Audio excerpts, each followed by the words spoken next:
Hola, buenos días. Hola, buenos días. ¿Cómo Buenos están? días, profe.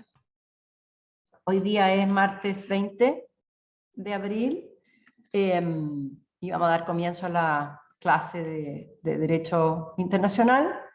Estamos viendo el tema de las reservas y los tratados de derechos humanos, porque en esta área toda la regulación que tiene la Convención de Viena del derecho a los tratados en materia de reservas parece que ha ido sufriendo cambios en la práctica, sobre todo, de los órganos de supervisión de tratados de derechos humanos.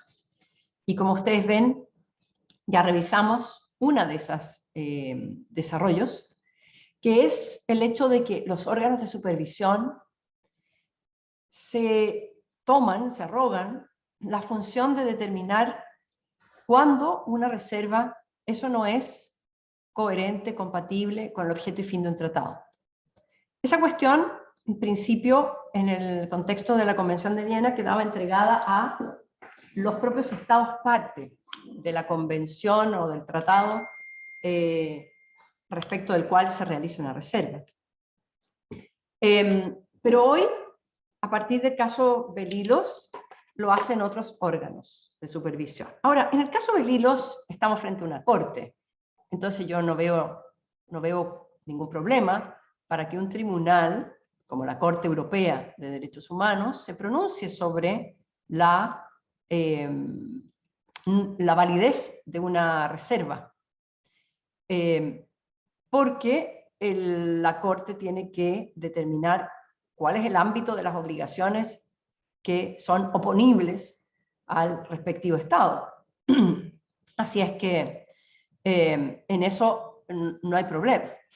Sí, el caso Belilos suscita el problema relativo a la consecuencia que la Corte determina para la nulidad de una reserva, porque la consecuencia del caso Belilos, lo que se llama el efecto Belilos, es que la nulidad de una reserva, el hecho de que la reserva haya estado mal hecha, incluso por razones procedimentales, implica borrar la reserva, pero no implica borrar el consentimiento del Estado. Y esto tiene un problema, porque de alguna manera una reserva es un condicionamiento que el propio Estado ha puesto a su voluntad de obligarse. Como si uno dijera, sí, me obligo con esta condición, me obligo siempre que tal cosa, y no se cumple la condición. En el fondo un Estado al hacer una reserva dice, me obligo bajo condición de que se excluya una cláusula en aplicación a mí. Esa es la condición. Y esa condición es la que no se cumpliría cuando el Estado se equivoca al hacer la reserva, cuando el Estado se extralimita en hacer la reserva, etc. Hay dos alternativas aquí. Uno, tener la reserva por no escrita, pero la otra alternativa, que yo diría que es mucho más coherente con el principio del consentimiento de los Estados, es señalar que no se ha cumplido la condición relativa al consentimiento del Estado y que por lo tanto hay que entender que el Estado no se ha obligado. Esto además permite solucionar el problema o permite dar una alternativa al Estado, porque en la clase pasada uno de ustedes me señaló, bueno, ¿no habría sido mejor, creo que fue Vicente, ¿no habría sido mejor en estos casos que los tribunales le señalen a las partes, sabe que arregle su reserva, preséntela de nuevo? La segunda alternativa que yo les propongo, que es señalar que el Estado no se ha convertido en parte, permite todavía al Estado arreglar sus reservas y realmente lograr su objetivo y manifestar realmente el consentimiento tal como ellos lo quieren, obligarse a lo que realmente ellos quieren obligarse. Sin embargo, en materia de derechos humanos, el primer paso fue este efecto Belilos, en el caso Belilos versus Suiza.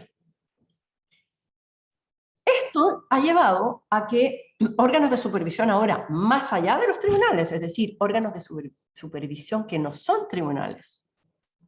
Por ejemplo, el Comité de Derechos Humanos del Pacto de Derechos Civiles y Políticos. Ese comité es un simple órgano de supervisión que no tiene poder jurisdiccional. No puede decidir casos. Aunque recibe denuncias y las investiga, pero no es tribunal. Su función es, de alguna manera, ayudar a interpretar también la convención, pero no es tribunal.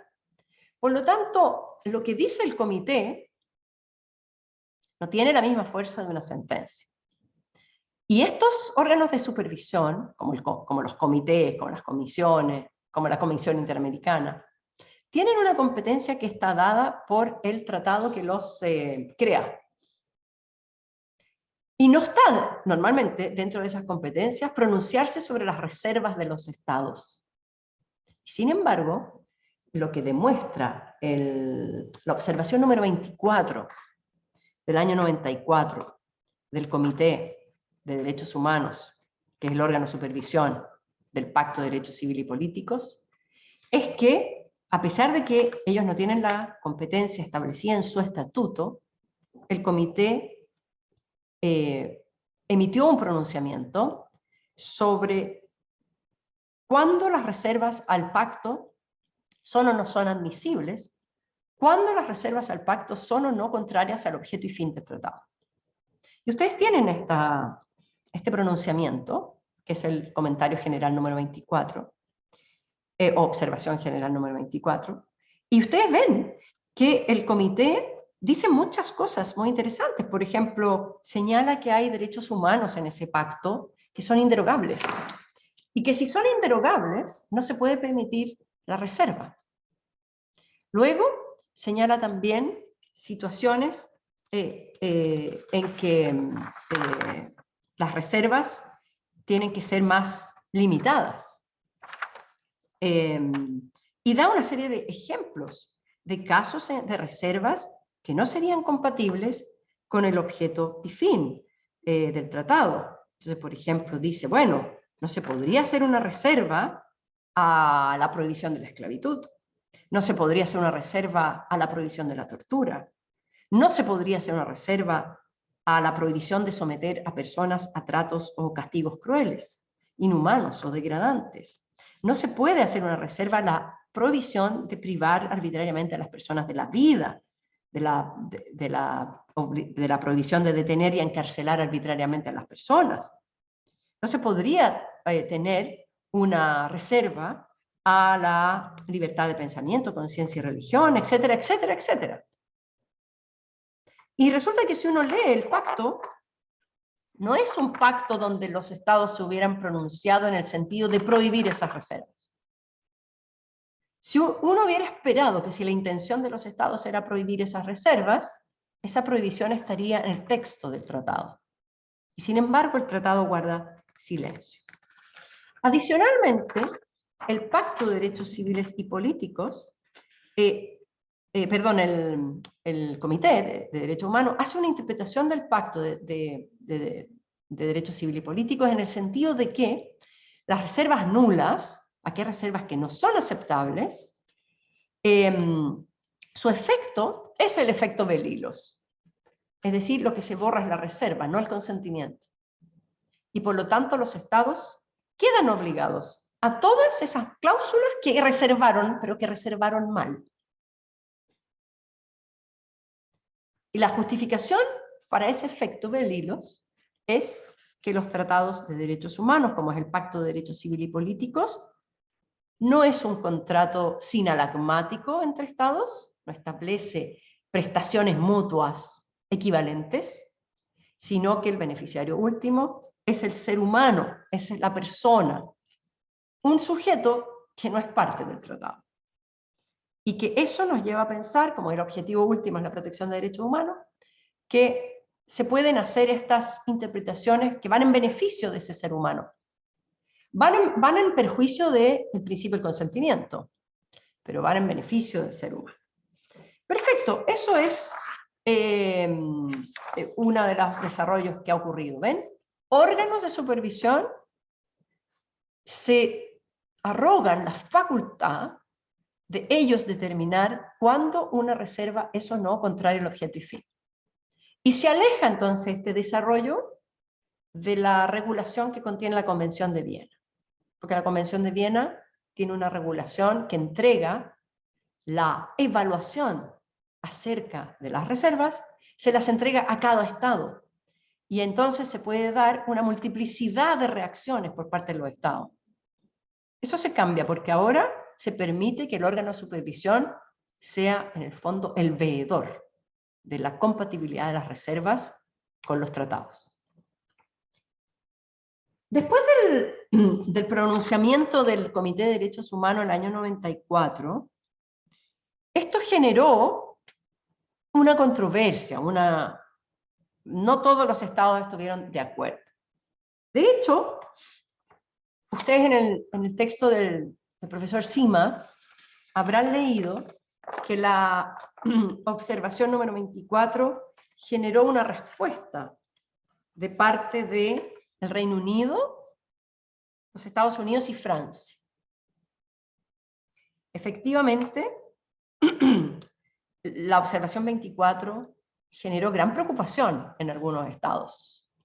Y el año 95, el Reino Unido, Estados Unidos y Francia enviaron observaciones por escrito al Comité de Derechos Humanos, señalando que digamos, ese comentario, esa observación que está haciendo el comité, estaba completamente alejado de la práctica jurídica y de los principios del derecho internacional. Por ejemplo, el gobierno de los Estados Unidos dijo lo siguiente, y voy a leer en la página 674. ¿Ya? Se los voy a traducir porque ahí están en inglés, pero yo voy a hacer la traducción simultánea. Dice, las reservas son una parte esencial del consentimiento de un Estado en obligarse.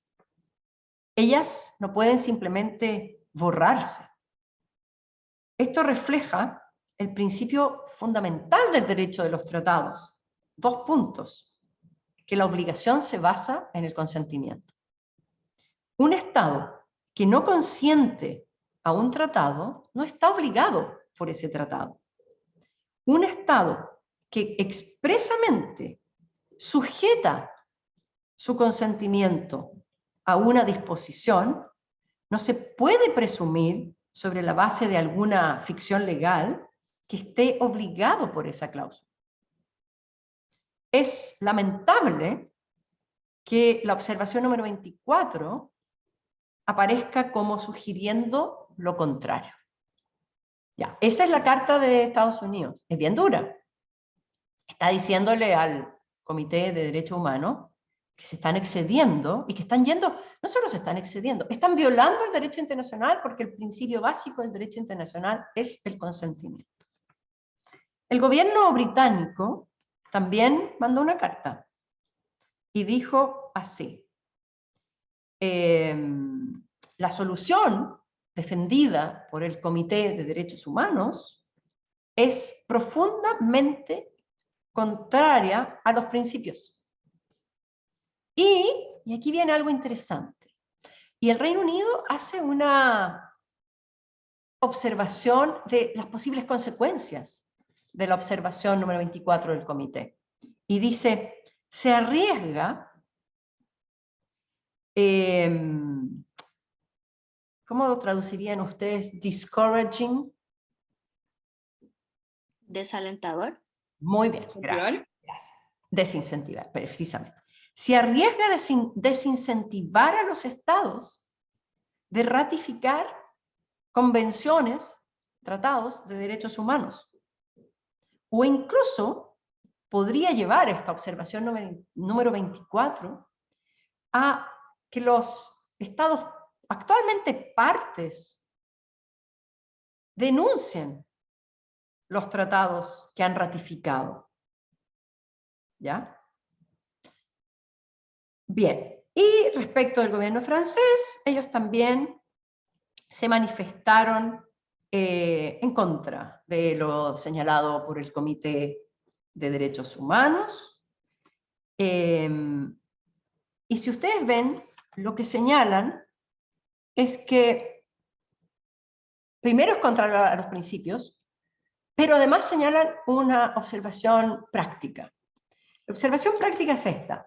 Un Estado que a pesar de haber manifestado su voluntad de no obligarse por determinadas cláusulas de un tratado, si después el resultado es que igualmente está obligado, ese Estado tiene una muy buena motivación, un muy buen incentivo a lo mejor para salirse. Siempre los Estados pueden salirse de los tratados de derechos humanos que firman. De hecho, los Estados pueden no querer ratificarlos.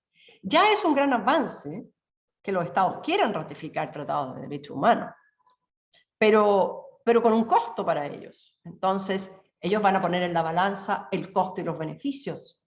Si es muy costoso ingresar y obligarse por un tratado de derechos humanos, a lo mejor se van a salir. Recientemente escuchamos las noticias de un país que denunció la Convención de Naciones Unidas sobre la eliminación de toda forma de discriminación contra la mujer. Esto fue reciente, ¿verdad? Creo que fue Turquía. Y ahí viene el tema. Yo puedo ser más papista que el Papa, ¿ven ustedes? Y decir, no se permite ninguna reserva a ningún tratado de derechos humanos. Porque es que esa solución es obvia, de acuerdo a lo que yo pienso que son los derechos humanos, porque los derechos humanos anteceden a todo Estado. Entonces, son evidentes. Entonces, ¿cómo es esto de que los Estados pueden o no pueden ratificar, o sea, pueden o no pueden hacer reservas? Y de hecho, si no ratifican los tratados de derechos humanos, me da lo mismo, porque estas normas, además, son principios básicos del derecho internacional, así que están obligados igual. Esa podría ser mi postura. Pero les puedo decir que es una postura no muy política, no muy pragmática. Probablemente una postura así, muy principista, no va a lograr efectos materiales en avanzar en el respeto de los derechos humanos. Supongamos ahora que yo soy más pragmático, no tan principista. Para una persona pragmática, lo que se quiere es lograr el mayor avance en materia de derechos humanos. Si para lograr ese avance tenemos que hacer algunas concesiones, las hacemos, porque en el fondo el bien superior que se logrará lo justifica. ¿Ya? Las reservas a los tratados de derechos humanos van en esta línea, mucho más pragmática, como les dije la otra vez. Permitamos las reservas a los tratados de derechos humanos. Permitamos las reservas incluso inaceptables, o que suenan bien inaceptables, como las de las Islas Maldivas. Pero, por lo menos vamos a tener este Estado adentro. ¿Qué es mejor? ¿Tener un Estado dentro del sistema o tener un Estado fuera del sistema? ¿Qué es mejor? ¿Que Venezuela se quede en el sistema interamericano de derechos humanos? ¿O que denuncie y se aleje? Ustedes ven, hay países donde no hay Dios ni ley en materia de derechos humanos, en el sentido de que no hay ningún órgano internacional que los pueda supervisar. ¿Quién puede supervisar a Corea del Norte? Nadie, no sabemos ni lo que pasa en Corea del Norte, ¿verdad? Está encerrado. Es mejor entonces que los estados estuvieran dentro. Por lo menos nos va a dar la posibilidad de mirarlos, porque van a tener que hacer sus informes anuales, porque les podríamos enviar un relator especial. Ah, bueno, pero es que ustedes mandan un relator especial y los estados le muestran lo que quieran. Bueno, pero es mejor que vaya a que no vaya. ¿Dónde están mejor los derechos humanos de las mujeres? ¿En Maldivas? Donde el Estado ratificó la convención, pero dice que la va a cumplir en la medida de lo posible. ¿O en Corea del Norte, donde no se aplica? Entonces, la visión pragmática dice, permitamos, y no hagamos estas cosas, como declarar que las reservas son nulas, porque lo único que logran, de acuerdo a la visión de Estados Unidos, Francia y Reino Unido, es asustar a los estados. Y se van a empezar a ir. Porque los estados no tienen por qué estar en un tratado de derechos humanos. Ahora, una buena pregunta es, ¿y por qué ratifican tratados de derechos humanos si no necesitan estar en un tratado de derechos humanos? Bueno, y ahí viene todo un discurso bien interesante que ténganlo siempre presente en derecho internacional, y es que hay factores políticos que finalmente llevan a que los estados ingresen o no ingresen a determinados sistemas o regímenes jurídicos internacionales. El de comercio internacional, por ejemplo, tiene grandes incentivos. Me puedo beneficiar de abrir los mercados. Entonces hay un incentivo monetario, financiero. En derechos humanos, ¿cuál será el incentivo? Hay algunos incentivos. Por ejemplo, la cooperación financiera internacional. Muchos estados desarrollados cooperan financieramente con los estados más pobres, pero los sujetan a que ratifiquen tratados de derechos humanos. El Estado hace una evaluación y dice, bueno, sí, yo quiero que Estados Unidos me siga ayudando en la construcción de hospitales, en la reforma de la educación, yo quiero plata de Estados Unidos. Ahora, Estados Unidos me dice que yo tengo que ratificar un tratado de derechos humanos, bueno, lo hago. Y ahí se va pesando. Si el tema de los derechos humanos se hace muy insoportable para el Estado, se sale. Entonces hay una dimensión, hay un delicado equilibrio ahí. La pregunta es si estos desarrollos en materia de reserva cambian ese equilibrio. Bien, vamos a analizar ahora, y como última cosa para terminar el tema de tratados de derechos humanos y reservas, vamos a analizar una opinión consultiva ahora más cerca de nosotros, porque hemos estado hablando de Pacto de Derechos Civiles y Políticos, que es un tratado de Naciones Unidas. Ahora vamos a hablar de un tratado interamericano. Vamos a hablar del famoso Pacto de San José, que crea, bueno, primero, que es la Convención Interamericana de Derechos Humanos, y que también crea a la Corte Interamericana de Derechos Humanos. La Comisión de Derechos Humanos, la Comisión Interamericana de Derechos Humanos, está creada en la Carta de la OEA, ¿ya? Que es otro tratado, pero como tiene la función de velar por los derechos humanos en la región, obviamente que se guía por la Convención Americana de Derechos Humanos. Bien, la opinión consultiva es una solicitud de un dictamen por parte de la Corte Interamericana de Derechos Humanos para responder una pregunta que se le realiza respecto de las reservas. Entonces, la pregunta que se hace es la siguiente. En este caso, la consulta la hace la Comisión Interamericana de Derechos Humanos. La consulta es la siguiente. Está en el párrafo 8 de la opinión consultiva. La comisión, dice aquí, hizo la siguiente consulta a la Corte. ¿Desde qué momento se entiende que un Estado es parte de la Convención Americana sobre Derechos Humanos cuando ha ratificado o se ha adherido a dicha convención con una o más reservas? ¿Desde la fecha del depósito del instrumento de ratificación o adhesión, o al cumplirse el término previsto en el artículo 20 de la Convención de Viena sobre el derecho a los tratados? Bien, entonces, supongamos que Nicaragua ratifica la Convención Americana de Derechos Humanos con una reserva. Pregunta: ¿desde cuándo Nicaragua es parte? Entonces, sin que ustedes ya leyeron esto y todo, pero díganme qué respuestas posibles hay a esa pregunta. Josefa. Podría ser desde que se deposite su instrumento de ratificación. ¿Desde que ratifica? Ok. ¿Por qué? ¿Cuáles serían tus argumentos para dar esa respuesta? Porque finalmente, como yo lo veo, es la formalización del consentimiento del Estado. Y es en el momento donde se deberían hacer las reservas según la Convención de Viena. Ya. Pero te falta una patita. Porque lo que tenemos cuando Nicaragua ratifica es la manifestación de voluntad de Nicaragua.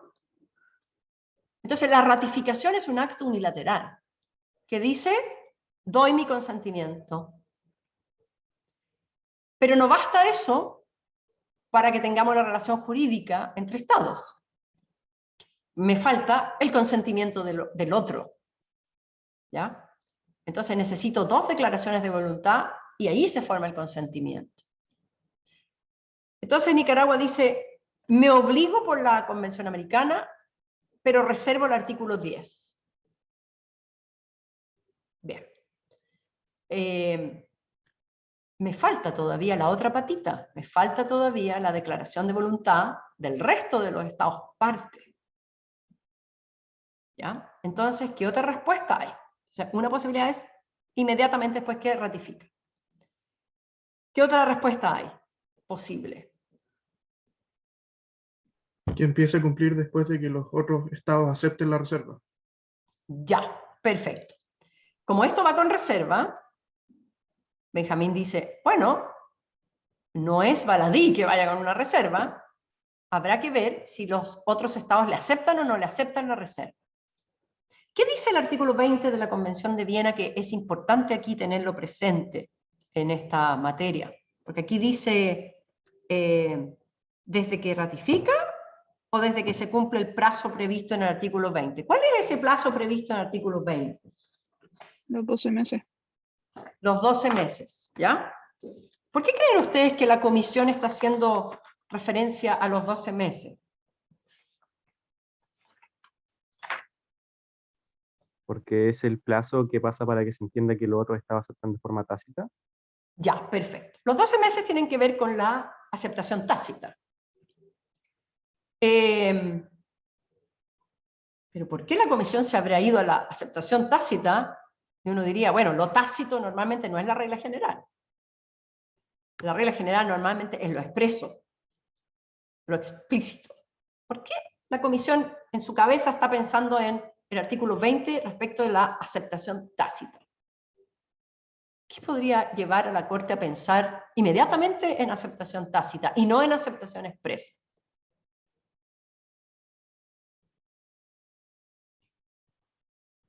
Porque hemos visto Que que en general, Gracias. porque hemos visto que en general en los tratados de derechos humanos hay muchos casos de abstención o de silencio más que de objeción o aceptación, por motivos políticos o lo que sea. Entonces probablemente la respuesta estándar es la abstinencia o como la no respuesta, y por eso el tiro se van a esa forma de medirlo. Muy bien, perfecto. ¿Ustedes creen que Chile va a andar preocupado de la reserva de Nicaragua? Probablemente no. Probablemente no, porque ya tenemos suficientes problemas con tratar de respetar los derechos humanos aquí. Además, no nos queremos inmiscuir mucho en los asuntos de Nicaragua, porque si yo ando aceptando o rechazando, sobre todo rechazando reservas, ustedes verán que eso es un impasse diplomático.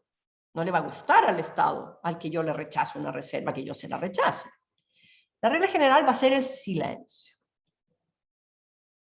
Entonces, y la comisión lo tiene súper claro, entonces por eso dice, se va al tiro al tema de la aceptación tácita.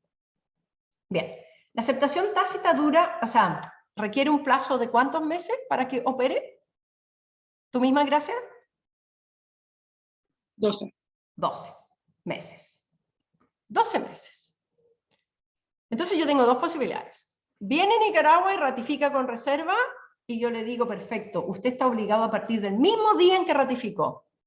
Supongamos, hoy día es 20 de abril, ya, hoy día ratifica 20 de abril. Pero la otra alternativa es no puedo todavía considerar que Nicaragua es Estado parte de esta convención, sino hasta que alguien acepte expresamente. O sea, hasta que algún Estado se pronuncie. Porque acuérdense que la Convención de Viena dice que, en el artículo 20, un acto por el que un Estado manifieste su consentimiento en obligarse por un tratado y que contenga una reserva, surtirá efecto en cuanto acepte la reserva al menos otro Estado contratante. Entonces, la otra alternativa es, apenas uno le acepte, entonces Nicaragua es parte de la convención. Ahora, es parte de la convención y va a estar ligado contractualmente solo con el Estado que le acepta, no con los otros 12 Estados partes, solo con el Estado que le acepta. Ya, supongamos que hay un Estado que acepta, entonces uno diría, bien, desde la fecha que el Estado le acepta, supongamos que eso es el 25 de abril. Ya. Supongamos ahora que nadie acepta, o sea, expresamente, perdón, nadie se pronuncia. En ese caso, tengo que esperar 12 meses. Entonces, en ese caso, para Nicaragua, la convención entrará a regir el 20 de abril del 2022. Y 2022 hoy día suena como una fecha eterna. No sé si vamos a existir el 2022 así como vamos. ¿Ya? Entonces, un año entero a partir de hoy, y recién ahí Nicaragua va a ser parte. Ahora, ¿quiénes van a ser los afectados por esta respuesta de la comisión, ¿no? O sea, de la Corte? No es lo mismo que los nicaragüenses, las personas que viven en Nicaragua, estén protegidos por la convención hoy, o que estén protegidos por la convención en un año más. Así que no es baladí esta pregunta. Bien. Si ustedes tuvieran que responder esta pregunta, ustedes son la Corte, ¿qué harían para responder? ¿Qué es lo primero que mirarían? ¿Qué análisis harían de la Convención Americana de Derechos Humanos para responder?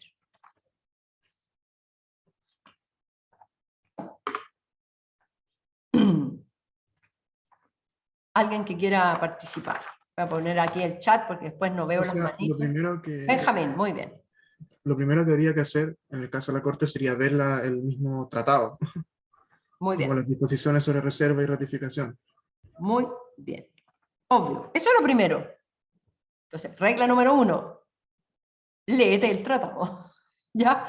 O sea, si yo soy tribunal, ok, me voy a leer el tratado porque puedo encontrar cosas muy interesantes en este tratado, de las obligaciones de los estados y sobre todo también de la regulación de las reservas. Muy bien. ¿Qué dice la Convención Americana de Derechos Humanos en materia de reservas? Tú mismo, Benjamín. ¿Qué artículos se refieren a las Los reservas? artículos 74 y 75. Muy bien. ¿Los puedes leer porque están en el caso? Sí. Bien. Artículo 74. Esta convención queda abierta a la firma y a la ratificación o adhesión de todo Estado miembro a la Organización de los Estados Americanos. La ratificación de esta convención o la adhesión a la misma se efectuará mediante el depósito de un instrumento de ratificación o de adhesión en la Secretaría General de la Organización de los Estados Americanos. Tan pronto como 11 estados hayan depositado sus respectivos instrumentos de ratificación o de adhesión, la convención entrará en vigor. Respecto a todo otro estado que la ratifique o adhiere a ella ulteriormente, la convención entrará en vigor en la fecha del depósito de su instrumento de ratificación o adhesión. Tercer párrafo. El secretario general informará a todos los estados miembros de la organización de la entrada en vigor de la convención. Artículo 75. Esta convención solo puede ser objeto de reservas conforme a las disposiciones de la Convención de Viena sobre Derecho a los Tratados, suscrita el 23 de mayo de 1969. Muy bien. Así es que hay solo una cláusula sobre reservas. Y es súper general, ¿verdad? ¿Qué me dirías tú, Benjamín, del 75? ¿Qué quiere decir el 75? ¿Cuál es el régimen de reservas que se aplica a la Convención Americana? El de la Convención de Viena. Claro. Eso dice el 75. Dice, mire, en materia de reservas, yo no estoy diciendo nada en especial, que se aplique el régimen de la Convención de Viena. Bien, y nosotros podríamos hacer un resumen del régimen de la Convención de Viena. ¿Alguien me quiere hacer un resumen de la regulación que tiene la Convención de Viena en materia de reservas? Manuel Infante. Así bien esquemático. Profe, se me cortó un poquito, pero escuché Infante. Creo que me mencionó a mí, ¿cierto? Bien, Manuel. Manuel, hazme un Profe. resumen del régimen de la reserva en la Convención de Viena. ¿Cómo se regula? ¿Qué dice? El 20, el 19 y el 20 sobre todo. Bien esquemático. 1. Primera regla que tú aplicarías. En materia de reservas... Esperen. Y ahora sí, es que de verdad se me corta mucho.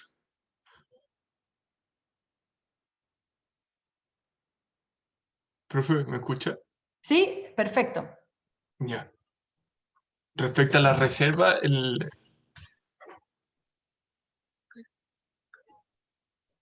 no sabría decirle, profe. Ya. Perdón. Ok, no te preocupes. Ok. ¿Alguien quiere decirme una regla básica que aplicarían? Ustedes son tribunales, entonces ahora ya tienen la Convención Americana en sus manos, saben que se aplica el régimen de las reservas de la Convención de Viena. Díganme una regla con la que partirían del análisis. Josefa. Que no se pueden hacer reservas que estén prohibidas por el mismo tratado. Ya. Primera regla. No se pueden hacer reservas prohibidas por el propio tratado. Muy bien. Check. 2. Que solo se pueden hacer algunas reservas. Ya. Los tratados podrían determinar que se pueden hacer algunas reservas. Solo algunas.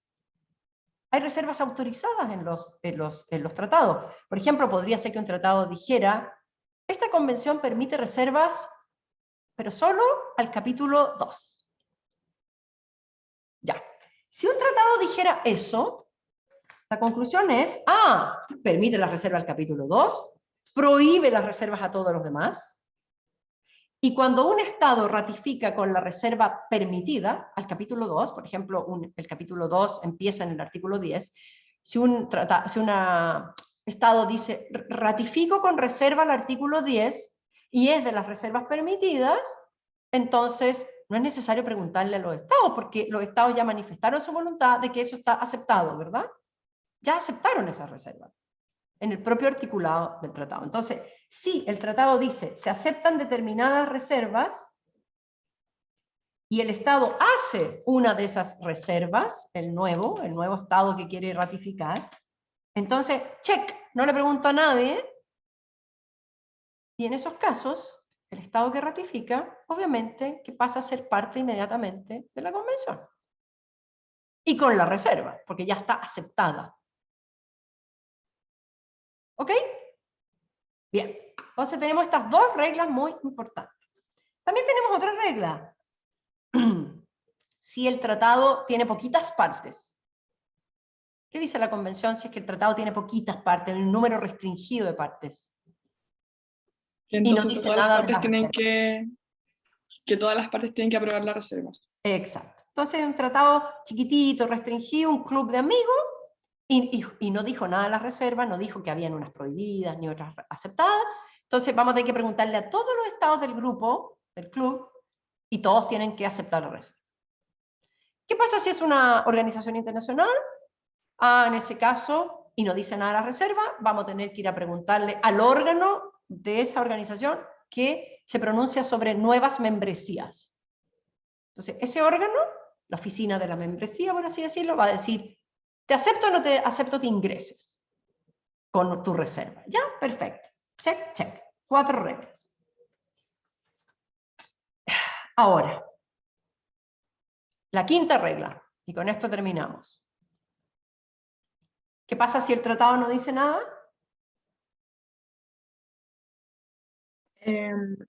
Que fuera compatible con el objeto y fin del tratado, creo. Muy bien. Si no dice nada, se aplica la regla general de que la reserva tiene que ser compatible con el objeto y fin. ¿Y cómo se materializa esto de que la reserva tiene que, cómo se operativiza que la reserva sea compatible con el objeto y fin? Es relativo.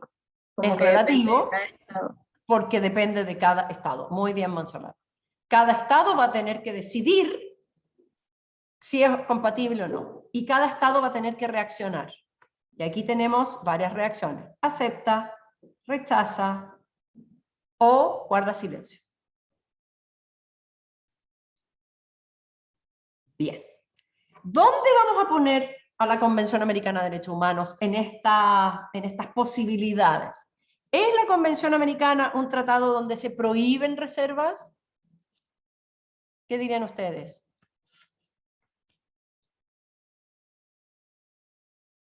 No. No, muy bien.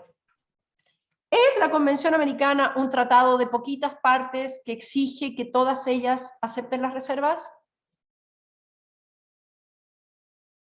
Tampoco. Tampoco. ¿Es un tratado constitutivo de una organización internacional? Bueno, en una parte sí porque crea la Corte, pero en materia de los derechos sustantivos no. ¿Ya? Cuando dice hay que respetar la libertad de expresión, la vida, ¿verdad? Ahí no está constituyendo ninguna organización internacional, está puro diciendo obligación que tienen los estados en materia de derechos humanos. Así que no. Bien. Entonces la pregunta del millón ¿es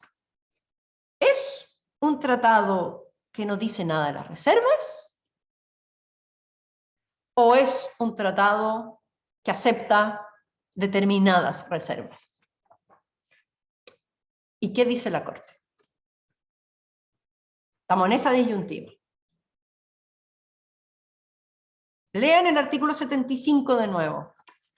Esta convención solo puede ser objeto de reservas conforme a las disposiciones de la Convención de Viena sobre el Derecho de los Tratados, suscrito el 23 de mayo de 1969. Díganme, esas dos líneas, ¿qué debo concluir de esas dos líneas? ¿Es un tratado que permite reservas? ¿Es un tratado que no dice nada de si se permiten o no se permiten las reservas? Permite reservas, pero restringidas ¿A qué restringidas a qué? a la Convención de Viena. Pero ya vimos que la Convención de Viena no dice nada de qué reservas se permite, o sea, salvo que tienen que cumplir en forma genérica con el objeto y fin de tratado.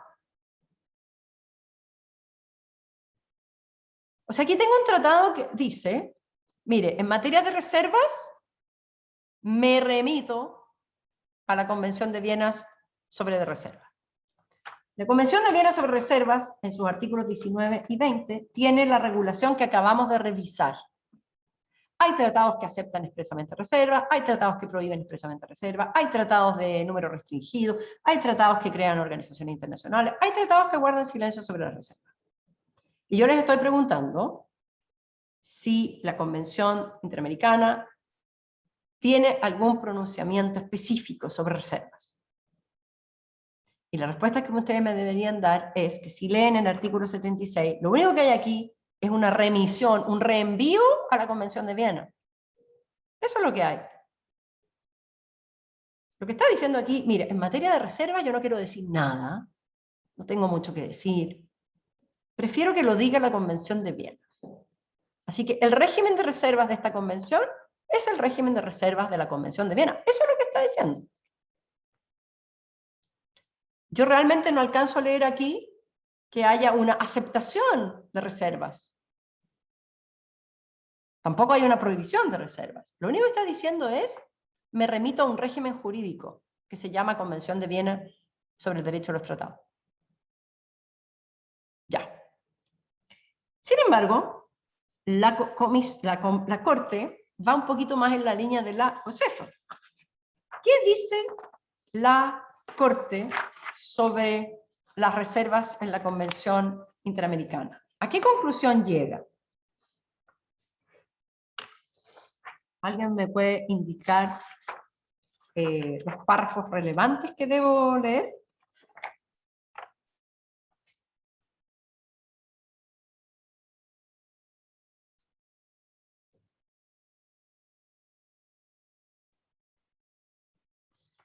O sea, yo no me acuerdo de qué párrafo era, pero la Corte decía que a lo que se refería el artículo 75 era justamente a lo del objeto y fin del tratado.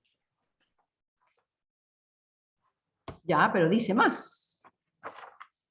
Porque si dijera eso, diría, bueno, le aplico el régimen general de reservas del artículo 20, párrafo cuarto. Acuérdense, el 20 párrafo cuarto es el que señala que las reservas, en los casos no previstos, entonces la aceptación de una reserva requiere otro estado contratante que acepte, hay objeciones, y si guarda silencio los 12 meses. ¿Ya? Entonces la gran pregunta es aquí. ¿Voy a decidir que en la Convención Interamericana está en el número 20 número 1 o en el 20 número 4? El 20 número 1 dice así: una reserva expresamente autorizada por el tratado no exigirá la aceptación ulterior de los demás contratantes a menos que el tratado así lo disponga. Y el 24 dice, bueno, cuando no dice nada el tratado, en todos los casos no previstos, y a menos que el tratado disponga otra cosa, A, la aceptación de una reserva, bla, bla, bla. B, la objeción, y C, un acto por el que un Estado manifieste su consentimiento en obligarse por un tratado y que contenga una reserva, surtirá efecto cuando acepte la reserva al menos otro Estado contratante. ¿Ya? Y después el 5 dice, si nadie dice nada, entonces dentro de los 12 meses siguientes, entonces se entenderá consentimiento, aceptada la reserva, que es la aceptación tácita. ¿Puedo decir que la Convención Americana está en el 21? ¿Una reserva expresamente autorizada no exigirá la aceptación de los demás? Sí. ¿Cómo? O sea, porque la Corte dice que por la naturaleza de los tratados de derechos humanos no es necesaria la aceptación de otro Estado porque sería ilógico retrasar la entrada en vigencia del tratado para ese Estado. Ya. Pero todo eso es como basado en las consecuencias. Todo eso es una, podríamos decir, un argumento de, en inglés se diría un argumento de policy, de política. Si yo, piensa la Corte, dice, si yo interpreto que la reserva de Nicaragua requiere al menos la aceptación de un Estado, o que pasen los 12 meses, la consecuencia que se sigue de eso es que se retrasa la entrada en vigor de la Convención Interamericana de Derechos Humanos para Nicaragua. No va a ser al tiro. Y eso, claro, juega un poco en contra de los pobres nicaragüenses, porque van a tener que esperar un poquito, algunos meses, que algún otro acepte, o van a tener que esperar que pasen los 12 meses. Y 12 meses, como les digo, hoy día es mucho. Entonces, la sentencia tiene esta razón de policy. La pregunta es si esa razón de política o de policy se puede ver reflejada en el texto. O sea, se puede encontrar algún argumento de texto en la Convención Interamericana que se lo permita. Fíjense ustedes que la Corte dice lo siguiente. La Corte llega a la conclusión que el artículo 75... Acuérdense el artículo 75, que no dice mucho. El artículo 75 solo decía, esta convención solo puede ser objeto de reservas, conforme a las disposiciones de la Convención de Viena. Bueno, la Corte interpreta que la verdad es que ese artículo equivale a una aceptación de reservas. Dice, voy a leer el párrafo 34. En este contexto, sería irrazonable concluir que la referencia del artículo 75 a la Convención de Viena obliga a la aplicación legal, a la obligación del régimen legal establecido por el artículo 20, párrafo 4 de la Convención Americana, según el cual la entrada en vigor de una ratificación con reserva depende de su aceptación por otro Estado. Un tratado que da tal importancia a la protección del individuo, que abre el derecho de petición individual desde el momento de la ratificación, difícilmente puede decirse que tienda a retrasar la entrada en vigencia del tratado hasta que por lo menos otro Estado esté dispuesto a aceptar al Estado reservante como parte. Dado el marco institucional y normativo de la Convención, tal atraso no cumpliría ningún propósito útil. Párrafo 35. Para los fines del presente análisis, la referencia del artículo 75 a la Convención de Viena solo tiene sentido si se entiende como una autorización expresa destinada a permitir a los estados cualesquiera reservas que consideren apropiadas, siempre y cuando éstas no sean incompatibles con el objeto y fin del tratado. Como tales, se puede decir que ellas se rigen por el artículo 20, párrafo 1 de la Convención de Viena, y consecuentemente no están sujetas a la aceptación de ningún otro estado parte. ¿Ya?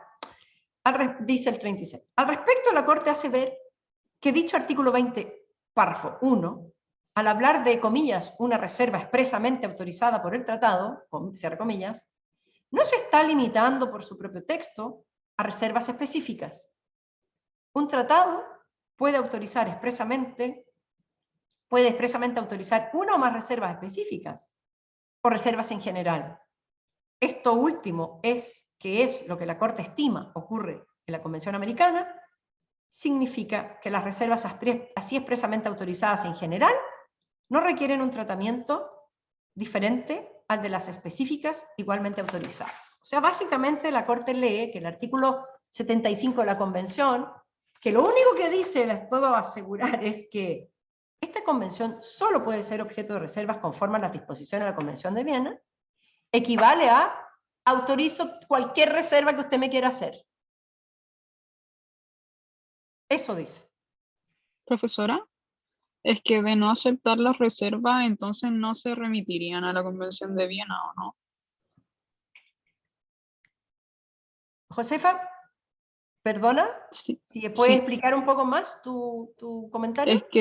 Es que me hace mucho sentido como el párrafo 34 y 35 que leímos recién, porque finalmente yo pienso que el tratado de no aceptar las reservas, entonces como que no se como redireccionaría este tema hacia la Convención de Viena, porque ¿para qué? Si no vas a aceptar las reservas como que se limitan dentro del mismo tratado y no vas a Ya. otra convención que en una parte sí las acepta. Bueno, pero recordemos una cosa, porque lo que dice la Corte tiene una contradicción interna. De hecho, la Corte dice, en los párrafos que le leí, dice, hay que entender que el artículo 75 es una autorización de las reservas. Y después dice, siempre y cuando éstas no sean incompatibles con el objeto y fin del tratado. Bueno, todo ese es el punto del párrafo 20, del artículo 20, párrafo 4. Si un Estado dice, este tratado aceptará reservas conforme a las regulaciones de la Convención de Viena, no me basta entonces que el tratado diga, acepto reserva. O sea, no puedo leer la cosa en la mitad, no puedo leer, acepta las reservas. Porque les está poniendo una condición. Está diciendo, se aceptarán las reservas conforme a las reglas de la Convención. O sea, aceptaré reservas que sean compatibles con el objeto y fin del tratado. De hecho, ojo, la Comisión Interamericana de Derechos Humanos, así como el Comité de Derechos Humanos del Pacto de Derecho Civil y Político, estoy segura que podría decir, reservar el derecho a la vida es incompatible con el objeto y fin del tratado. Hacer una reserva respecto de la prohibición de la tortura, que son derechos inderogables, es incompatible con el objeto y fin del tratado. Por lo tanto, no es verdad que se están aceptando todas las reservas. Se están aceptando solo las reservas que sean compatibles con el objeto y fin. Y en el sistema de la Convención, cada Estado verá si la reserva que hizo el otro es o no compatible con el objeto y fin. Entonces, en verdad, cuando la Convención señala que si un tratado acepta específicamente o generalmente reservas, tiene que obviarse todo el tema del objeto y fin. hay que entender que esos estados ya dijeron que las reservas del artículo 20, 40, 50, o si quieren, del 1 al 100, todas se aceptan. Si los estados dicen eso, no hay ulterior revisión de ningún objeto y fin. Entonces hay una contradicción en lo que está diciendo la Corte. La Corte está leyendo un artículo genérico que reenvía al régimen de reservas de la Convención de Viena como si fuera una aceptación a la reserva. Pero con un objetivo: evitar que se dilate la entrada en vigor de la Convención. Leyéndolo de esta manera, entonces el resultado es: si un Estado ratifica con reserva, la Convención entra inmediatamente en vigor. No hay que esperar ni un día más. Sin embargo, para la doctrina, esta manera de leer la Convención de Viena es muy rara. Es muy raro leer que una simple referencia al artículo 75 equivale a una autorización específica de las reservas. Entonces aquí lo que vemos es, de nuevo, un cierto activismo de ir más allá de la letra de los tratados para lograr el objetivo.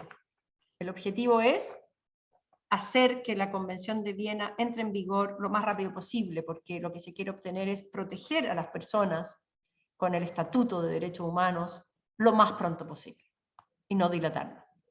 Pero desde el punto de vista de los principios del derecho internacional, desde el punto de vista del principio del consentimiento, está yendo más allá. Es a todas luces una interpretación forzada. Creo yo. A lo mejor ustedes no lo creen tanto, pero creo yo. ¿Ya? He tratado de hacer el mejor argumento para que vean que esto es ir un poquito más allá, ¿verdad?, de lo que es la correcta interpretación del artículo 75 de la Convención Americana de Derechos Humanos. ¿Ok? Bien. Preguntas. Si no hay preguntas, les voy a señalar lo que vamos a estudiar en la próxima clase. Hay ¿Sí? una cosa que siempre pienso, que es que todo el problema de qué es lo que ocurre con las reservas de los tratados de derechos humanos, y que si van en contra del objeto y fin del tratado y todo eso, no se resolvería, que yo sé que igual sería un problema, pero no se resolvería si es que los tratados de derechos humanos tuvieran en sí como, y dijeran explícitamente qué reservas no se pueden hacer, que es una de las opciones que da la Convención de Viena. Claro. Pero creo que Bruno Sima decía como que es un problema porque los tratados ya están ratificados, entonces ya no se puede como cambiar el tratado y decir como ya, ¿saben qué? Se pueden hacer las reservas, pero esta sí que no. Como las que Claro. mencionó usted, como la esclavitud, la libertad de expresión, como ciertas cosas que son demasiado importantes.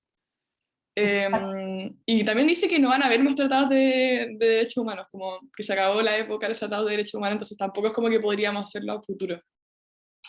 Claro. Pero no sé, siento que igual es como una solución que habría ahorrado un poco como todo este problema. Obvio. Pero todos, gracias, somos generales después de la batalla. Y siempre podemos dar mejores soluciones cuando leemos el diario del lunes. El problema es que el sábado no tenemos el diario del lunes. Entonces uno toma las decisiones sin saber lo que va a pasar. Los tratados de derechos humanos son antiguos, en general. Todavía se siguen ratificando algunos nuevos, pero si ustedes ven, el gran auge de los derechos humanos es en los años 70. De hecho, leí un libro muy interesante el otro día que señala que los derechos humanos no son el resultado de la Segunda Guerra Mundial y del genocidio cometido durante la Segunda Guerra Mundial. De hecho, no hay un gran auge de tratados de derechos humanos, o sea, hay tratados de derechos humanos, pero no del movimiento de derechos humanos en los años 50. De hecho, la Convención Europea, la Convención Europea es del año 50. Pero ustedes verán que la primera demanda contra un Estado se recibe como 10 años después, o 20 años después. Entonces, no hay un gran movimiento de derechos humanos.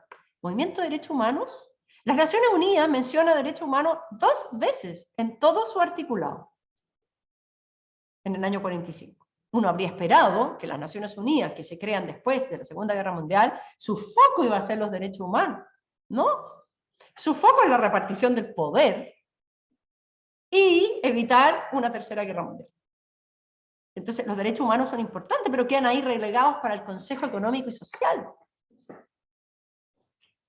El gran auge es los años 70, fíjense ustedes.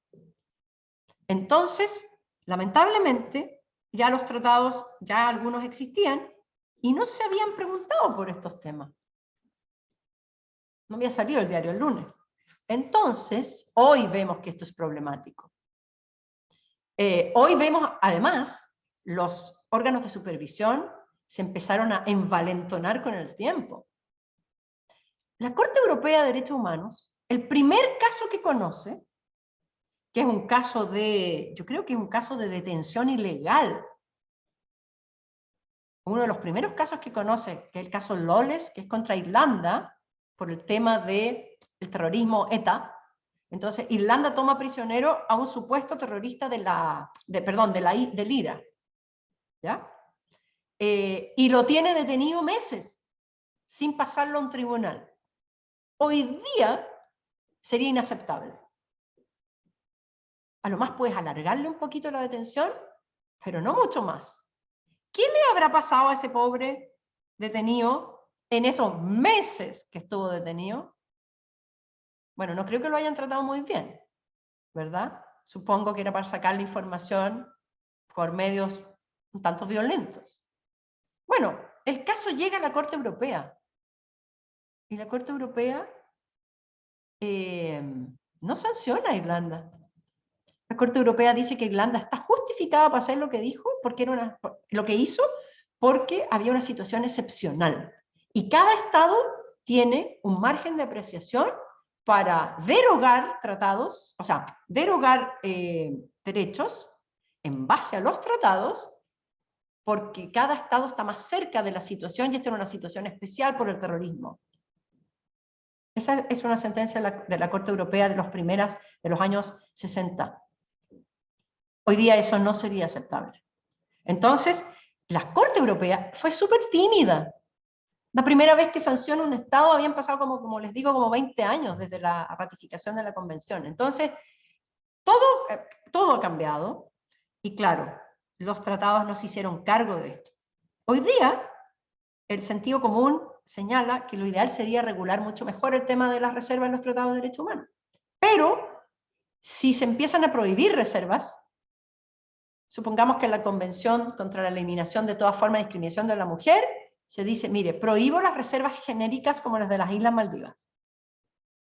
Bueno, me voy a quedar sin Estado que aplica la Sharia islámica. Bien, así es que esos son los problemas que hay. Precisamente, y muchas gracias por tu comentario. Próxima clase, vamos a seguir revisando los tratados y vamos a entrar a el tema de, aparte de la entrada en vigor y todo, reglas FOMES, qué sé yo, de plazos y cosas, pero interesante tema, la interpretación de los tratados. Así que les quiero pedir que lean los artículos 31 y siguientes de la Convención de Viena. ¿Ok? Y también les voy a subir un caso súper interesante, que es el caso Gabčíkovo-Nagymaros, entre Hungría y Eslovaquia, sobre terminación de tratado, porque también vamos a revisar eso la próxima semana. ¿Ya? Yo subo el Gabčíkovo, que lo tengo traducido para ustedes, y lo discutimos después. ¿Listo? Que estén muy bien, nos vemos el viernes. Gracias, Chao, profe. profe. Chao, profe, gracias. Gracias a ustedes. Chao, profe, gracias. Que esté bien. Gracias. Igual.